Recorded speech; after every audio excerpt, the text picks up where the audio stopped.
Welcome back, folks, to the Get a Grip on Life podcast. On today's show, I have a man who's done a lot of things. So I'm just going to say his name is Rick Cottrell, and you're going to find out a lot about him in a second. But for right now, let me tell you about Get a Grip Studios. You go to getagripstudios.com. If you want to make digital media, you want to make a podcast, and all you want to do is record. You don't want to be an AV engineer. You don't want to have to load it onto all the different podcast networks. You don't want to have to do all your social media stuff and all that. Go to getagripstudios.com, especially if you're a business and you want to launch something for marketing or towards your customers and all that. We really, really specialize in that. So getagripstudios.com, baby. Rick Cottrell, how are you? Is it Rich Cottrell or Rick Cottrell? It's Rick, and I'm doing great. All right, good. Yes. I have a little typo right there, but first question I have for you. I've heard this term a lot over the years, and I've never really understood what people meant by it. What is a straight shooter? My definition of a straight shooter is I'm going to be open, honest, and transparent with you. Okay. Because a lot of times when people say they're a straight shooter, I get the feeling that maybe they're a little bit unsophisticated and they don't know how the world works. But when I read the rest of your bio, that's for sure not the case with you. So when you say straight shooter, what you're talking about is you can make a deal on a handshake. You're a man of your word. You full and frank disclosure on issues with people. That's what you're talking about in that sense? That's correct. Yeah. Yeah. And, some people sync up to that and others don't. It's one of those things that straight shooter, it's often thrown around. I haven't met that many straight shooters. I like to think that by your definition that I'm a straight shooter. But I find that term's thrown around a lot. So just wanted to make sure we were on the same page with what a straight shooter is. So yeah, how did your career start? Well, my first of all, I had I liked IT. I liked technology. Mm-hmm. I was fortunate enough to be accepted with EDS, Electronic Data Systems.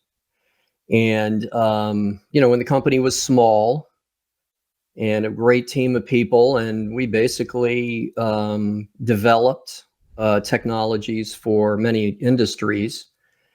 And after a period of time with EDS, I was there for between, let's say 7 years, I think is my term there. General Motors purchased EDS. So we then moved into the General Motors environment, including Canada as well and internationally. But we moved into EDS as their IT organization. So I was the 10th employee, moved into that, was given responsibility for one of the divisions, Chevy Motor Division, in their IT at a very young age, and thrown into the fire, learned a lot. And, that's kind of how I got started. The interesting point was Chevy was the first division in General Motors to want to develop at that time, which was called a customer assistance center, right? And so we did a ton of research in that area and developed, purchased a building, put the technology in, hired all the people, just a massive, massive project that I was responsible for. And it turned out to be basically the start of what we now know as customer relationship management. So we did a lot of research there. In fact, a lot of the research, and I'm not trying to tout my own horn here. Okay. I'm just, that's what it's about, stating man. fact. And if I have to, I'll interrupt you and stop you from tooting your own horn, but I'm interested right now. So So we basically did the research. And as far as I know, the research is here in my office. As far as I know, we initiated the term customer relationship management, measured against it. This was 1991 of all things, of all years. But so in 91, that had started, and what turned into a project for General Motors, we propagated that throughout all of the divisions of GM. A consulting firm out of DC, where I am from, asked me to partner with them and help them to develop that framework internationally. And then I accepted the position, and then we just started launching that whole concept of consumer modeling and economics of an unhappy customer and all of that stuff that became economic models. We launched that, and literally, I was traveling all over the world installing this stuff with just significant companies. So that's kind of my background at it. And then I got the entrepreneurial bug and started my own businesses, and currently am unemployable, meaning that I couldn't imagine working for somebody anymore. But anyway, that's just kind of a brief background. Yeah. So when you say that, it says here that you developed the original Salesforce.com. That's a massive thing, Salesforce.com. I mean, I don't use Salesforce, but all of my successful friends use Salesforce. I have my own thing here that I use, but we're talking about the company Salesforce, that is the customer relationship management system that so many people deploy every day. Yeah, so in 1995, this is after I found venture capital and we started our business. It initialized as a database marketing company for the auto industry out of Detroit. And we designed a system that was used for the field sales organization, the dealer field sales organization for General Motors. And we built the web assets around that and called it Salesforce.com. And that became the corporation that's now Salesforce.com? Well, that's the story gets a little different now. So basically, we were a tier one to the big three, of course. Sure. And, in that world, you're a hand raiser. So if somebody says, hey, Rick, can your company do fill in the blank? We say, of course we can. And, entrepreneurial speaking.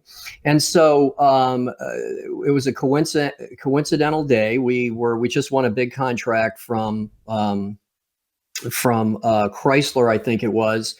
And one of the Salesforce founders that took it public called us and asked us if we would like to give them the Salesforce.com web apps assets. And we worked a deal out and did that. That's fantastic. And then they took it public. Yeah, well, it's a good story and a not so good story. The good story is, I was happy to be part of that whole thing. And the bad part of the story is if I had the foresight to know what was going to happen to it, I probably would have negotiated a different deal. Hey, man, it is what it is. I want to ask you something. It's just in telling me this. So a lot of what we call entrepreneurs, and I'm trying to get out of this trap. I call it the sole proprietor trap. I don't know if that makes sense to you right away, what I'm talking about. But a lot of us entrepreneurs, we're really, in a sense, like you take the real estate agent, you take the doctor, you take the accountant. They may have a corporation that they're running their business through, but really the customer experience has to be driven through that owner, that sole proprietor, that person, in order for them, the customer, to get the experience necessary or in order to justify the fees and the existence of the business. When you're talking about creating a customer relationship management tools back in the early 90s or when you started this sort of thing, what you're talking about is creating a corporate experience which can be replicated across different markets and can be replicated across different countries, Canada, the United States, different provinces, different regions, where people can interact with a corporation and get what, I'm not going to say what feels like, but what is maybe some sort of personalized interaction with them, but also is consistent and also can be incrementally improved over time. Is that a mindset, or is that a philosophy, or is that something that takes a lot of money and time? Like, why are so many of us entrepreneurs trapped in the sole proprietor trap? Because they don't trust their market. They don't trust success. And so this is a real important topic for me. I was just met with a group of business owners yesterday about this same thing. And I don't know if you're familiar with Dan Sullivan. No. So strategic coach. He has a concept called who, not how. Right. And so what a lot of people do when they develop anything for their business, especially solopreneurs, Solopreneurs. provided. Yeah. That's a There good you one go. too. Right. And so the solopreneur always thinks about how to do something, even small business owners. Right. And so they think about how to do it, and they don't think about who can do it for them. And they don't put a value on themselves sufficient.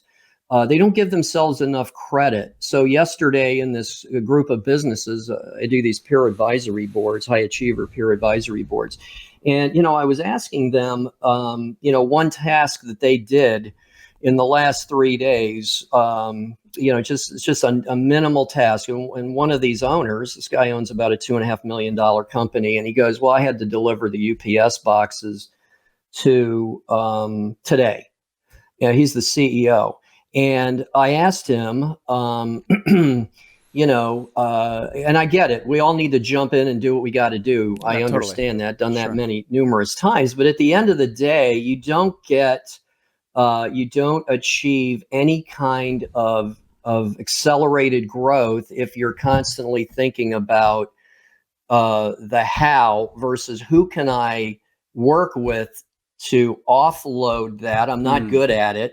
I don't want to do it. Why do I keep doing this stuff? And then economically, you put a number on it. I don't want to be, for example, I'm sure you don't either. You don't want to be doing $12 an hour jobs. I mean, there's somebody else that can do that for you. And I think that's the who, not how thing. And that has resonated with me forever. And I highly recommend everybody think about that, because it's a real simple term, but your time is valuable, infinite value to your company. You need to be delegating the stuff that is stuff you don't like to do. And frankly, you're not good at. Somebody else is good at it and they love to do it. So those people need to be doing it. And I get it. Well, I don't have any money. Well, you know what? That's a part of your strategy of where you want to take your business. You've got to think about how you want to capitalize this thing. But the other way, instead of an OpEx or an operating expense thought, if you think about it as, hey, if I'm freed up to be able to do the things I love to do and I'm great at, I think your company's going to grow. All right. And so you'll cover those costs in that way as well. In that small solopreneur 1, 2, 3 employee company mode. Anyway, I've talked a lot about that, but I'm very passionate about that, and I just don't see that happening sufficiently out in the world. I think I'm gonna throw you a curveball on this one, because I think you're right from one perspective on that, but I think a lot of times we're missing something. So in 2013, I was sitting in a hot tub with a guy who's my business partner on the Get a Grip on Lighting podcast, which is a lighting industry podcast I do, and we were talking about our stupid employees. And then all of a sudden it occurred to me that only a totally stupid person, entrepreneur, would have stupid people. So maybe the idiot or the stupid person or the dipshit or whatever it was the person that hired them. And then I realized, actually, you know what? A lot of the problems where entrepreneurs they say they're jumping in or they can't find good people, a lot of times they're serving some sort of egotistical narcissism with this. And they want to feel like important, or they want to rescue something. There's something negative there at times, not always. Sometimes they're just trying to get the job done. But I think a lot of times we're our own worst enemies. We're trying to feel important, or we haven't put the systems in place that allow a normal person to do the job. There's too many decisions that have to be made. The business processes are not outlined properly and simply. The customers can't engage with you correctly because the tools aren't in place. I think a lot of this, a lot of the problems that come from this solopreneur or a sole proprietor trap is because there's an expression of the owner's narcissism in the business, and it's blocking them from creating systems and from, wanting other people to succeed or something. You know what I'm getting at here? Yeah, I know what you're getting at. And one of the I suffered from that. I think we all do. I was all about, Yeah, I was all about that stuff, man. I had an ego that was significant. My wife had to keep correcting me, and my employees did too, and that was when it was bad. So, but you finally have to. I got slapped in the face by my business mentor, and he basically said, "Dude, the difference between being a liability and an asset is a razor's edge." And you're in the liability mode right now. You got to you got to get your act together. And so I think you're right. I think there's a lot of that ego. And I'm a entrepreneurial operating system implementer. And so one of the first steps that, in fact, I'm going to do it next Tuesday. I'm meeting with a leadership team of a company in Illinois, and I'm going to look them all in the eye, and I'm going, hey, here's the deal. No egos. You got to leave it at the door. Okay. So no titles, no egos. And are you guys prepared to do that? Can you handle that truth? And I won't work with them unless they say yes. And I'm convinced. And because if you're not able to learn and grow and be open and honest, transparent and vulnerable, this stuff doesn't work right? And you won't be as successful as you would be if you just let your ego take over. What is it with humans? Like, why is it that it's so obvious once you get out of the ego trap and you get out of it and you look at it, it's gross in a way. It's like, why was I fueling my narcissism here? And it was only causing me to make less money. It was creating strain in my business. It was making conflict with other people. And it was stopping me from achieving my own goals. And I think so many of us entrepreneurs, Rick, just have to get out of their egos. Have to. Mm-hmm. Yeah, I agree with that. And, we have a tool that we utilize that's a behavioral profiling tool. It does three things. It looks at the how you do things, the why you do things, and then, takes a look at your skills and competencies and tries to roll that together into a probability of success. And we run that with people because I'm telling you, the number of people that actually understand the impact they're having on themselves, their family, their friends, they have no idea that they're doing it. And, the reason that we run these things is because it's an eye opener for everybody. And it lets them know, holy cow, I don't believe I'm like this. And my response is, then show it to your wife or your spouse, your significant other, your friend, your business. I don't care. Show it to somebody. And invariably they come back and go, yep, they said it was right on target. And so I think that they don't comprehend the impact of that. It's tough to measure, but you know it when you see it. Especially. Yes. You said you don't have the word management consultant, but you're helping a lot of entrepreneurs. You're coaching people. You're in the environment. I'm sure you can spot one of these. I was one for sure. You can spot one of these egotistical narcissists a mile away. It's like, yeah, it's like, yeah, this is going to be tough. I sit across the table. Right, exactly. And I look at them and, my first response is, wow, I don't really meet a lot of companies where they have it all figured out. You do. Do you mind if I take some notes? I'm being sarcastic now, Sure. But but at the end of the day, they're very hard to work with. And they usually figure that out too.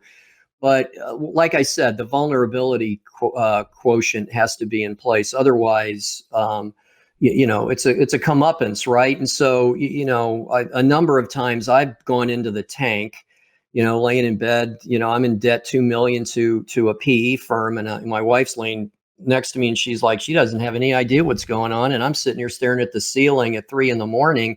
I don't know how the heck I'm making payroll next week. Sure. And 40, 50, 60 people. And so you need a little bit of that going on. Some people are lucky, they kind of cruise through and everything works for them.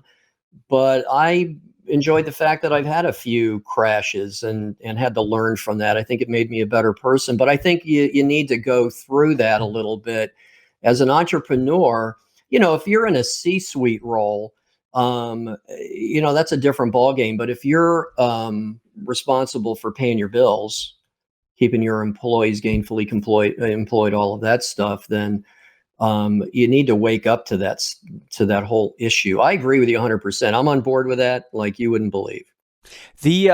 So you were working at EDS, it got acquired by GM and all that. When did you make the transition from, corporate employee, strategic planning, budgeting, looking at the company's budget, but really feeling safe in the, as an employee in the protected corporate environment? At what point in your career was it when you said, you know what, I'm going to step out of this and I'm going to become an entrepreneur? When was that? Oh, so that is my parents were entrepreneurs, so there was some of that in the blood, I think. Sure. But and I followed the typical, it's a Godfather's song, right? I don't know if you're familiar with them. They were a '90s punk band, but it's birth, school, work, death, and so that's so that was kind of the deal there. And in my late 20s, this consulting firm out of DC asked me to partner, which is, the first step to being out on your own. And I said yes to that, meaning I was liable for, any shortfalls in cash, so there was risk there. I mean, it was a group of people, so there was risk. But within 3 years after that, I sought venture capital, received it.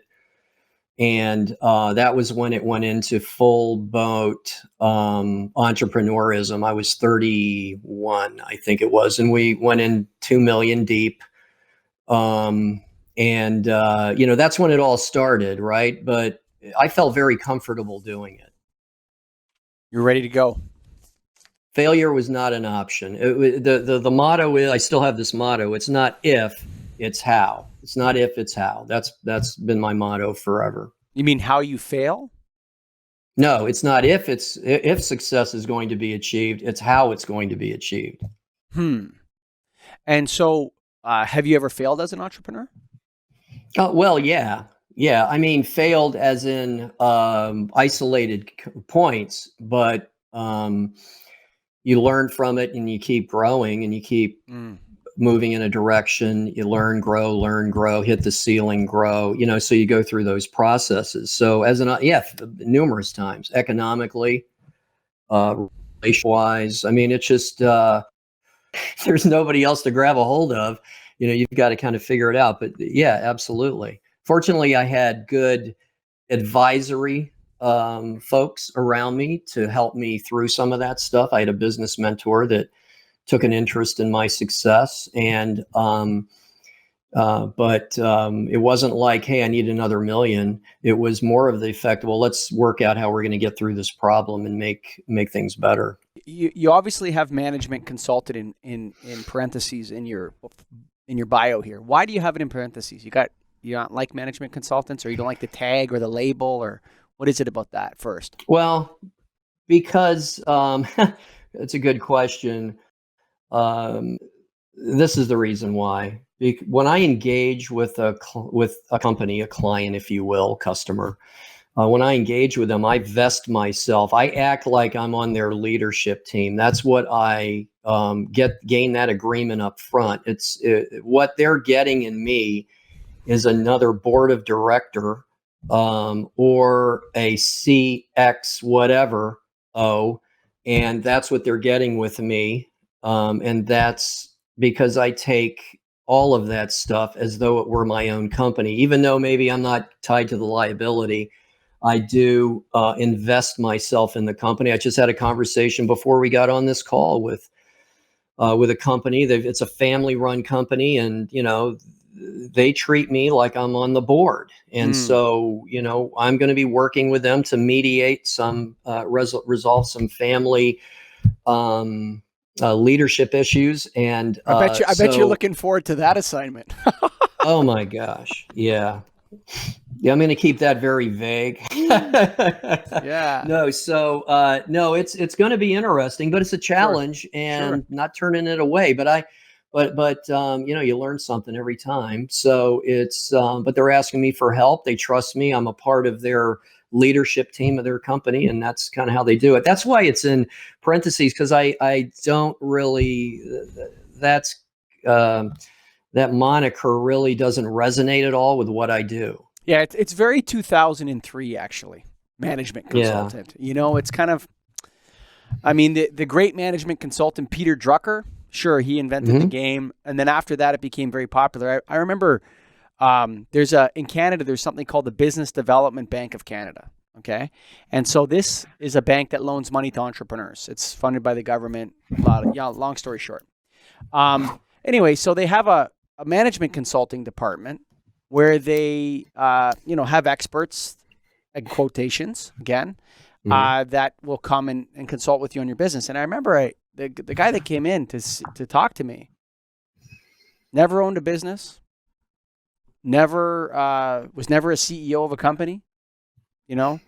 And I'm looking at this guy, 28, 29, something like that. I'm like, so what is a management consultant? Is that like an electrician? Is that something you can be trained to do? And it's like, no, if you're going to give people the kind of advice you're giving them, you had to have been in the trenches in the wars of business in order for you to be able to really understand what's happening. And this idea that you can become a management consultant by going to Harvard Business School and working at, I don't know, Goldman Sachs or something like that for 3 years. I don't know if any entrepreneur is really going to take someone like that seriously. Yeah, I agree with you. And, in my businesses, I used to have this story, the sword and the stone story. And, these guys would come in and I can grow your business. And my first question is, so give me, in 5 minutes, explain what I do here. You've walked into the building, you've gotten by my receptionist and my secretary. You're in my office right now. What do I do? Sure. And I will tell you that 70% of the time they have no idea. And that was the failure point number one. But and then the second thing is I'll tell you what, you can pull the sword out of the stone. I'll hire you right now. And the sword was, I need 10% bottom line increase. I need my EBITDA up 10%. Is that something you can commit to right now and do a shared risk model? And of course, they ran out so fast that, Sure. We charge, you're right. And there's a lot of folks like that. And you got to be careful. I mean, ex-executives that were outplaced that are looking for a job to pay their bills. And no offense to that. I mean, everybody has a skill. But unless you've got the battle scars, I call it the 10,000-mile stare of business ownership. I mean, it when you see it. Unless you have that, I don't see how you can relate to me as a business owner and help me. Yeah, there's again, I think it goes back to that narcissism a little bit. Tell me what you read about in books in university, son. Right. Oh, Mm-hmm. did you read a case? I mean, I hate to be contemptful in that sense, but I think most hardened entrepreneurs. So I've been an entrepreneur for almost 20 years now, and I was 24 hours away from the bank changing the locks on the front door of my business at one point, and just different things that I've been through over the years, and I don't at my age at 42, I don't think I would want to be charging people to give them advice on business management issues. I think I need more time, and I think I need to learn more specifically, grow my business bigger and sort of prove myself in that sense before I think that anyone would ever want to, have me come into their business and advise them. I think there's something that needs to be seasoned in that, Rick. There's a flavor or a seasoning that comes with that.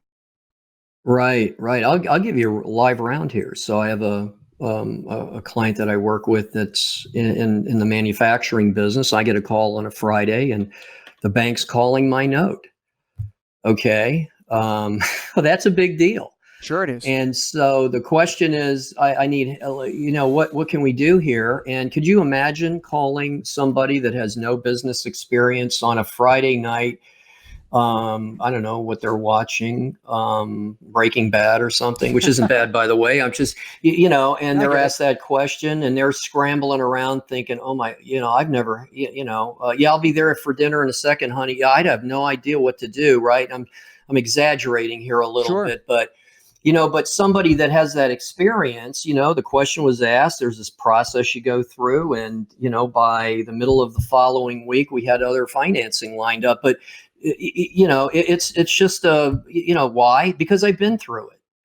I've had to deal with that, and it's no fun.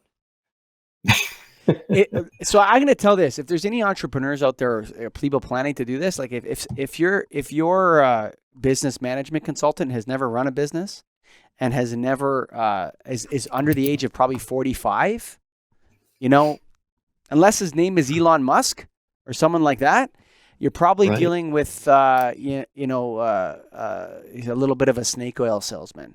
I just read the latest book, Good to Great by Jim Collins. I can tell you all about it, right? So, come on, man.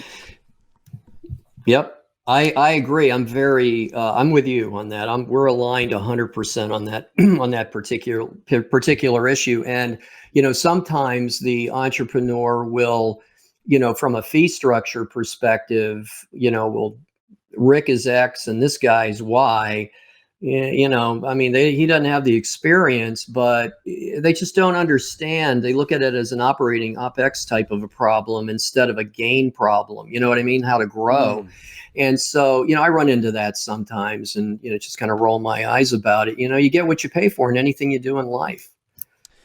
Yeah, I mean, by definition, in a sense, right? Like if you, it's funny because I don't know how to put it the right way. So I'm in the lighting business, okay? And my family's been in the lighting business for over 40 years. Okay, so oftentimes, I don't know if you've ever seen on light bulb boxes, they have hours, right? This light bulb is going to last this many hours. So my family's been in the lighting business for 400,000 hours. Okay, that's oftentimes I tell people this. And I've been in the lighting business for 200,000 hours and so on and so forth. That's really good. Yeah. I love that. So, but like, we'll go out to a company and we'll be discussing a proposal, and you'll be sitting with somebody and they won't take into account, like a customer won't take into account the amount of time that someone's been in a business, right? And so what I try to do with them is I try to show them that, listen, this person's promises on their LED lighting system extend 3 times past the amount of hours they've actually been in the lighting business. So they've only been in the lighting business for 16 or 17,000 hours, but they're promising you 50, 100,000 hour life on something.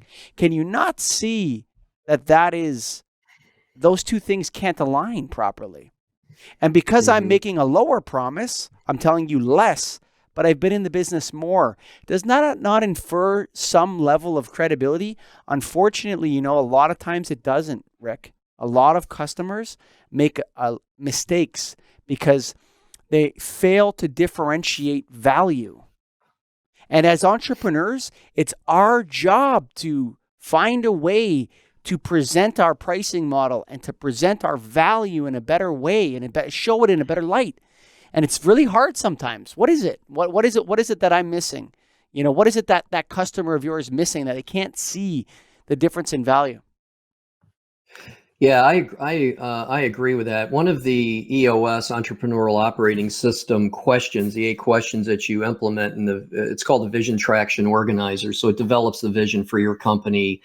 I won't bore you with the gory details, but it's a document, a mechanism to allow integration throughout all levels of a company. But one of the questions is, what is your marketing strategy? And, defined by your target market, or who are you going after? Who is truly your target market? And then it gets into the 3 uniques that your company offers that your competition doesn't. So it promotes onboarding to you. And it's amazing going through that exercise, how difficult it is for companies to come up with their unique characteristics or qualities, right? Why somebody would use them versus their competition. But most of the process we go through is defining those uniques. Like, you can't say customer service, right? Because everybody's got good customer service according to them, quote unquote. So, like, your description of it in terms of the experience is pretty darn significant, right? And so that is a unique quality. And, we hate to say this, but if you're growing properly, maybe that isn't a good customer for you. Maybe, because it can only lead to bad things. I know in the automotive world, the purchasing agents, you walk in, you have a number. and maybe they accept your proposal and set up a PO with you, but darn well within 10 months they're coming after you for cost efficiencies that you have to build into the pricing.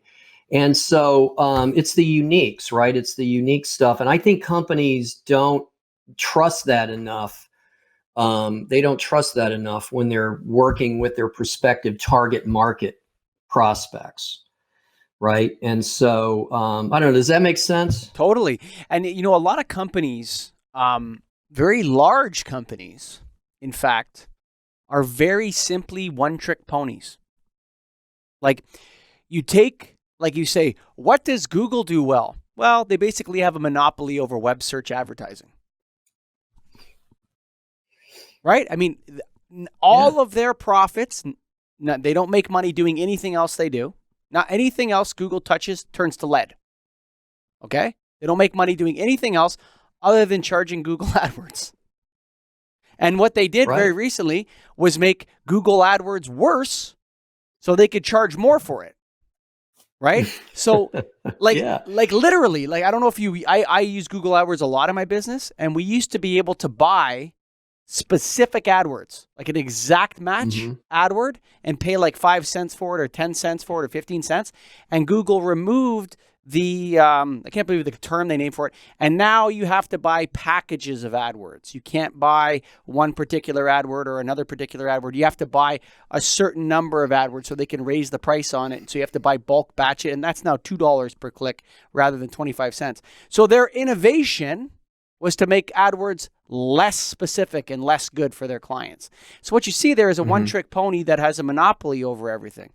A lot of companies would be well advised to just internally, around the table, just say, yeah, we're a one-trick pony with a monopoly over something. It would be so helpful for them. They wouldn't waste their time on so many different crazy projects. I mean, there's just so many, and also a lot of these one-trick pony U.S. unicorn companies think they have a right to comment on U.S. social and political issues at the same time as their platform is built on a one-trick pony. It just drives me absolutely crazy. And I think a lot of us entrepreneurs are also doing something that we don't even maybe acknowledge to ourselves because it's so simple and uncomplicated and unsophisticated that it doesn't seem like it's the only thing that really makes money.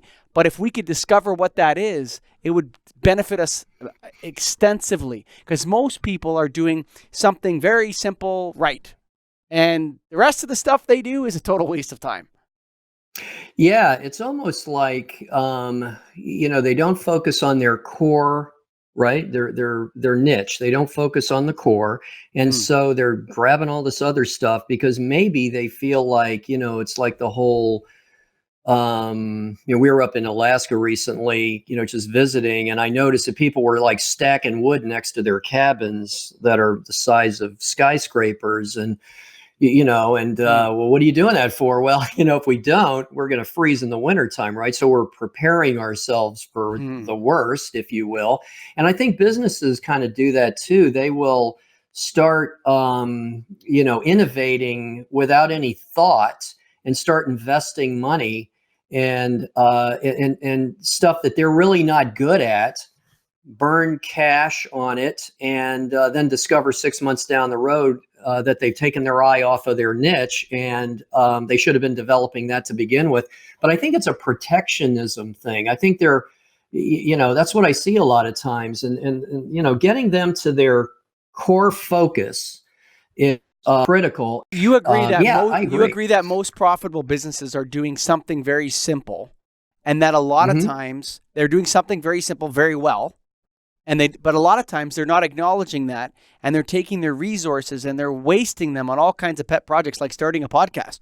I don't know about that. Podcast is generating shareholder value. Yeah, there you go. No, but you understand. I'm taking a joke at my own expense. Yeah. But yeah, what is that? Why? I don't understand it. And in my own business, it took me 10 years to admit something to myself. So I do this lighting show, Rick. And the lighting industry right now is completely fueled by government and utility rebates. Okay?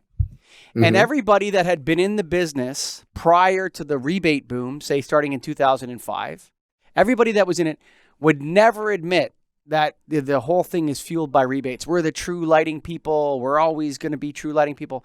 The fact of the matter is like 70, 80% of every dollar I bring in is related to a utility rebate.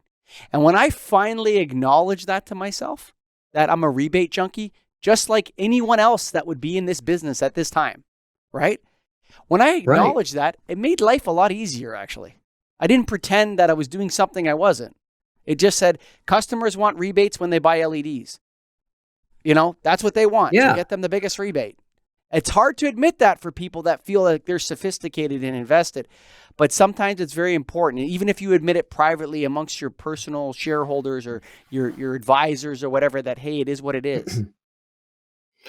Right. I call that tribal knowledge, right? And so I see that quite a bit. So it I'm going just to is a write that carry. down. Well, yeah, we've always done it this way. So one of the rules I have, I get everybody to sign a piece of paper that it's actually kind of, you know, uh, elementary school level stuff. But it's important that, at least they, symbolize their agreement that we're going to leave the past behind and we're moving forward, right? We're going to move this company forward. So, if I hear somebody bring up something you've done 10 years ago, I'm pushing the bullshit button.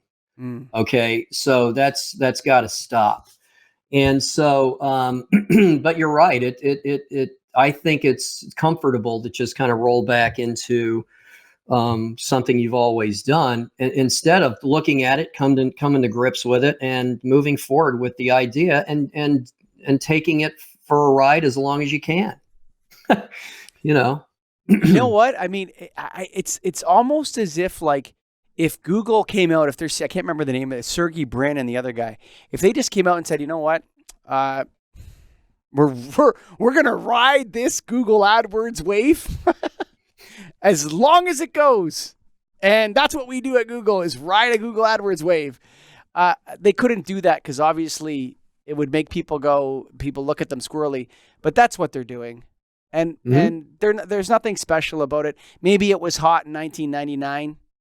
In 2019, it's pretty clear that should be commoditized and broken up. Mm-hmm. Yeah, and we'll have to see what happens with that. But everybody gets pressured by the Wall Street, whomever. Sure. And you got to grow organically or inorganically. And I don't see, that's their growth model, right? And so they probably got another couple of those up their sleeve that they're launching in the future. But, I can't imagine they're sitting around going, okay, well, that was great. Now let's rub our chins and figure something else out. I'm sure that, like Apple, I'm sure there's probably an innovation strategy to keep up with their growth requirements. Apple is a completely different company. Now, you said you've worked with Apple. Yeah, I worked with the leadership team of Apple. Yeah. Yeah, that's a different company because they're actually, first of all, they're making stuff that people have in their hands, and I know that Google makes the Android operating system. I know that. Okay, but they don't. Apple's actually has made world-changing devices. Okay, and I'm a Canadian, so we always look at the whole BlackBerry iPhone situation. But I mean, BlackBerry took out Nokia, Ericsson, Qualcomm, a lot of companies, and then you can only slay Goliath so many times, my friend, before Goliath slays you. I mean, the story of BlackBerry is really the story of David and Goliath over and over and over again.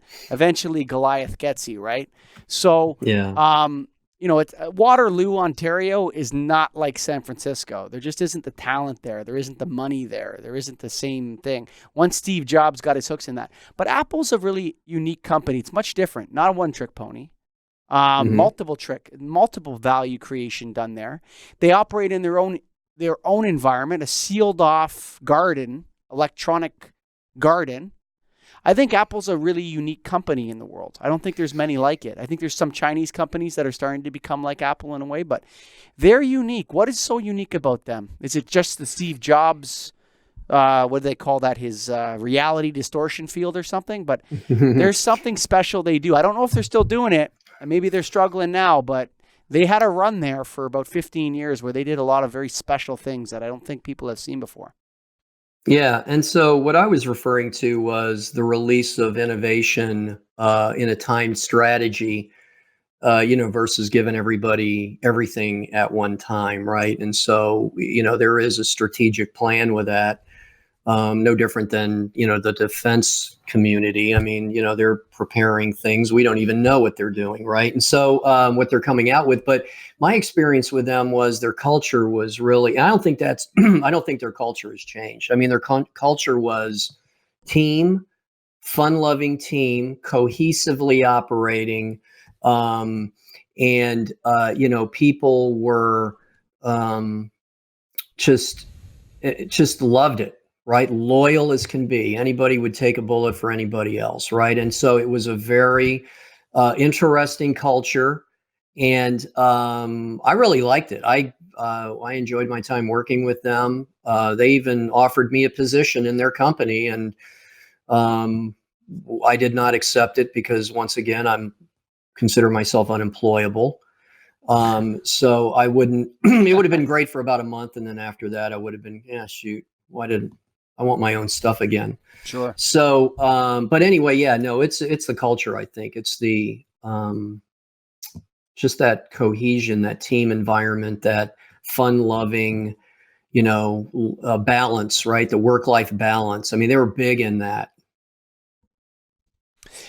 Tell me a little bit about bizresults.com. Now, I mean, without making it an advertorial, where did it come from? I went to the website earlier. I saw it. It's sort of like a resource for entrepreneurs to examine their businesses. It's a front end for your consulting service. What did it come from? So, in the number of businesses that I've owned, I've learned a lot of stuff. The platform that I think the operating system, which every company needs, is the entrepreneurial operating system. There's other operating systems out there. You need to pick one, but I've settled in on the EOS, right? The entrepreneurial operating system. Used it with my companies.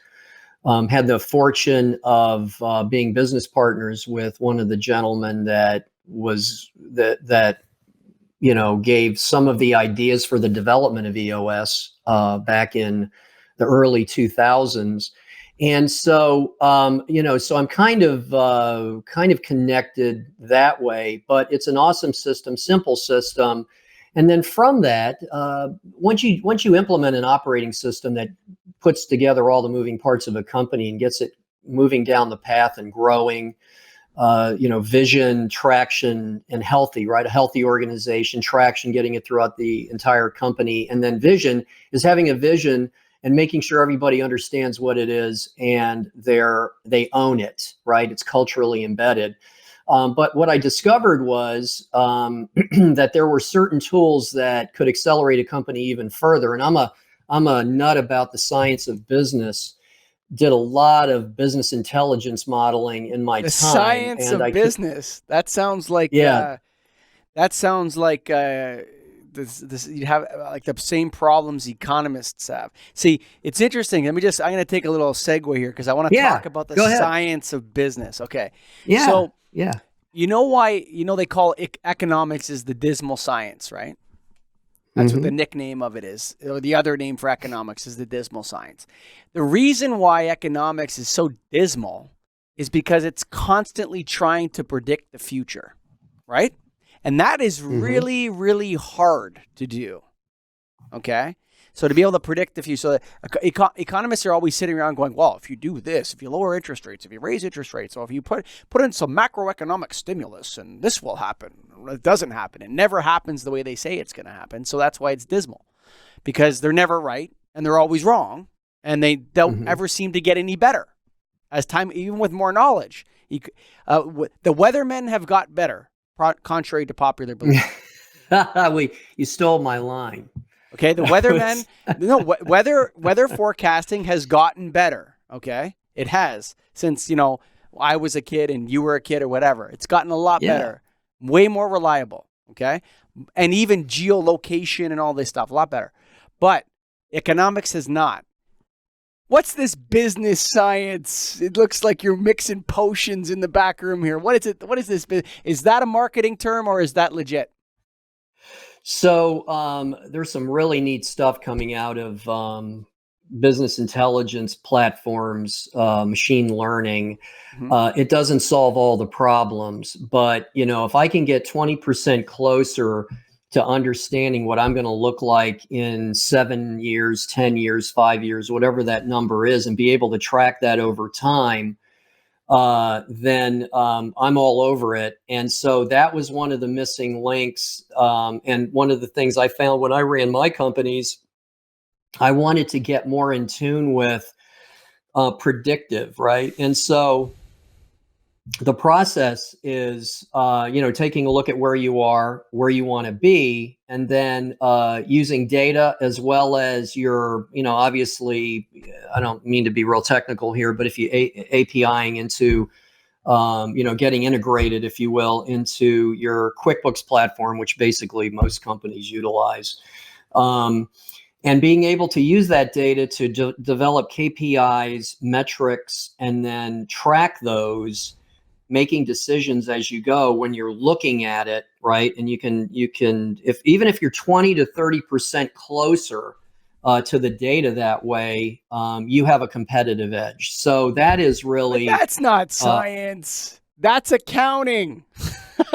No, it isn't. No. See, I'll argue with this. How much time do we have here? But I will tell you that it's not accounting, because accounting is historical data. What I'm talking about is being able to reference, information as we move forward. And the metrics can be non-financial; they could be financial. It doesn't really matter. But at the end of the day, those types of things I find my clients are really syncing up to. They love that stuff, and it makes them feel more comfortable. Yeah. I think you got a marketing term there, because that's business forecasting. It's an extension of your accounting department. Unless I'm missing something, you correct me if I'm wrong, Rick. I'm breaking your balls here, because I like the term business science. I'm just not sure it's a science of business. There you go. Yeah. So no, it's you know what it is. It's not really a marketing term either, because business intelligence, predicting scalable growth, is really my objective, right? And we're not there yet, but it's something I'm very passionate about. And you asked me the question, how did we get into this thing? Yeah, sure. Yeah, and I said, and the answer is that once we sold the last company about 2 years ago, I said, listen, I'm passionate about what I went through as a small medium business, and I want to help other companies do it, and I want to try to build a platform of tools that isn't based on a bunch of malarkey. And consultants coming in and using dry erase boards to explain stuff that they dreamed up over the weekend. No, this is hard stuff, and we're going to be developing this as we go, and so it's exciting. I mean, this is my my new baby, and anyway, that's how it got started. And the hope what type of people? What type of customers are you looking for? Like who is the customer in this scenario? Yeah. So our target audience is companies that are privately held with 10 to 250 employees. That's a sweet spot that we've discovered. Above 250 employees, you start getting ego involved, especially on the leadership team. Everybody has their little fiefdom. They want to protect their jobs. So you can't get a good share of mind on that. So 10 to 250 is the sweet spot, and we've been very fortunate to have been working with some awesome companies in that regard. Sounds great. Rick? Mm-hmm. Yeah. I love the idea of predicting the future. Projecting it.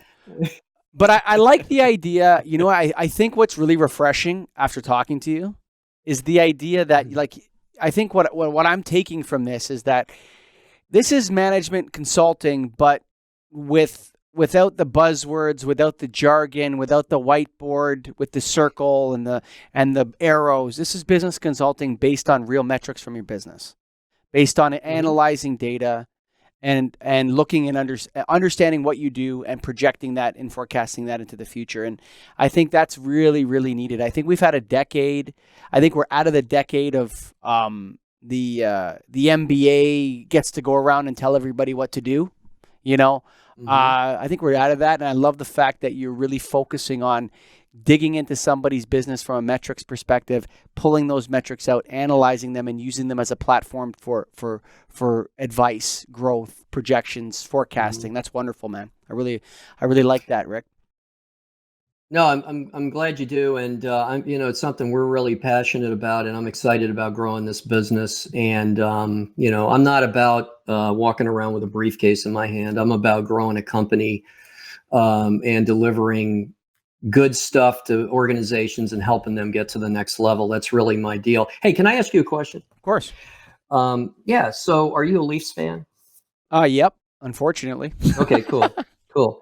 Well, I don't know about that. I mean, they just got Marner, right? So they signed him. Yeah, sure. Yeah, he's a good player. Yeah, that's good. That's good. Isn't it crazy how I'm a Caps fan, so I grew up in DC, so I'm a Caps fan, and but isn't it crazy? How the game has changed so much. I don't know how long you probably played, right? And, for sure. Yeah, I played hockey. Yeah, for so did years. I as a kid.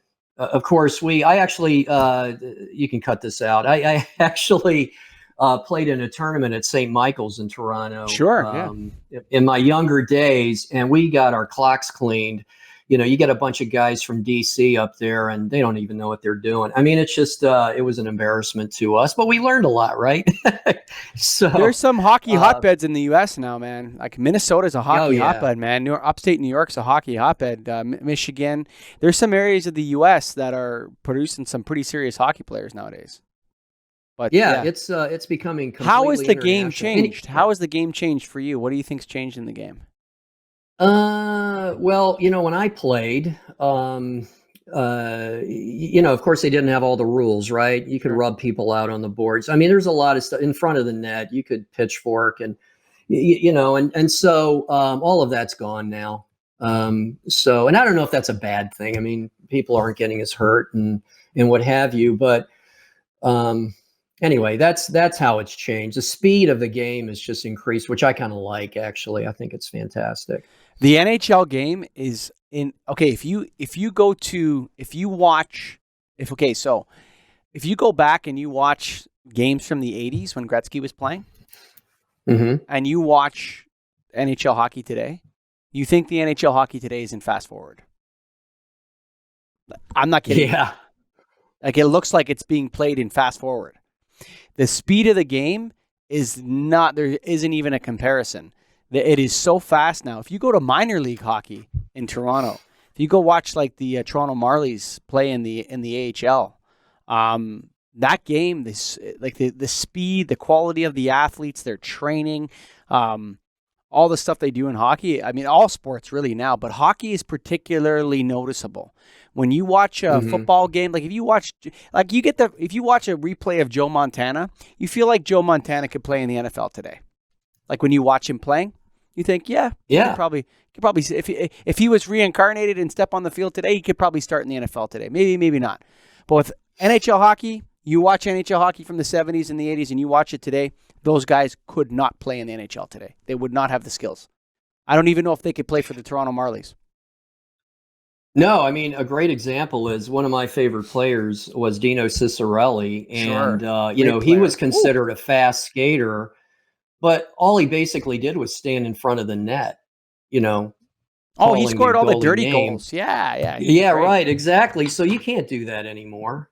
I mean, it's just, you get left behind. Yeah. Every rush down ice is a power play, basically. So no, you're right about that. It's really, I didn't mean to segue off of that. I was just curious. I think it's great. Some of our listeners will like it. I'll tell you this, Canada and ice hockey have a very unique relationship that no other country has in the world with any sport. There's no other country there's no small nation in the world that completely dominates a major worldwide sport like Canada dominates hockey.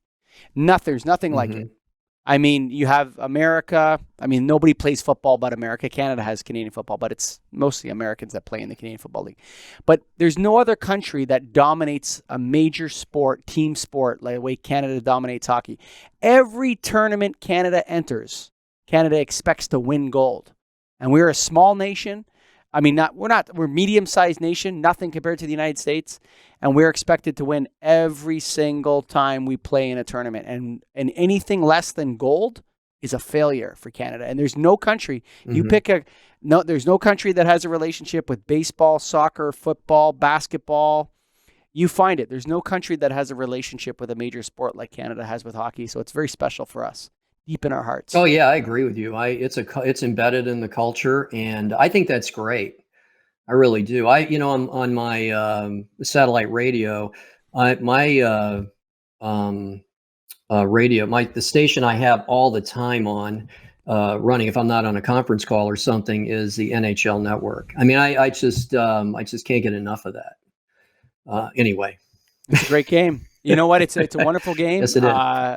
It's fun. It's certainly fun, and Americans are starting to take it on. And we're probably I don't know how long our run of domination is gonna continue, but I'm hoping to. This is a good segue. I'm hoping to project that into the future, Rick. There you go, man. Yeah, we should run some models on that. Yeah, for sure. Well, you know what you should do is, I'll tell you this. If you go by a American small city or whatever on a Saturday afternoon or a Friday night, there's football going on everywhere. Everyone's going to the football field watching football. You go to an arena somewhere outside of Toronto. Toronto's a little bit different, but if you go to any arena anywhere close to Toronto, just outside, you'll see a hockey player making machine at work every Saturday morning. You know, so it's hockey arenas and Tim Hortons and coffee early on Saturday mornings. That's a exercise in Canadian social cohesion. Rick Cottrell, thank you for coming on the show. Your website, bizresults.com, right? That's bizresults.com. That is correct. And we're going to link to that on the site, folks. Mowing your lawn, driving your car. If you were listening to this, Rick and I are truly grateful to you. We thank you. Check out all his stuff, bizresults.com. He's not a typical management consultant, but his site, I checked it out, can help you out if you're an entrepreneur. Be careful make sure if you're looking at hiring a management consultant to help you with your business, folks, make sure that they have been an entrepreneur before. At the very least, I see Rick shaking his head there on the screen. He agrees with me 100%. Make sure that they've been in the trenches in the past, folks. And if you want to start a podcast for your business, if you want to start a podcast for your personal life, if you want to create some digital video content, you got to go to getagripstudios.com. Anywhere in the world, like Rick and I, he's in the Show Me State, Missouri, Rick? Yes. The Show Me State. He's in Missouri. I'm in Toronto. We can do this from anywhere in the world. Our studio is fully virtual. So go to getagripstudios.com. Thank you for listening.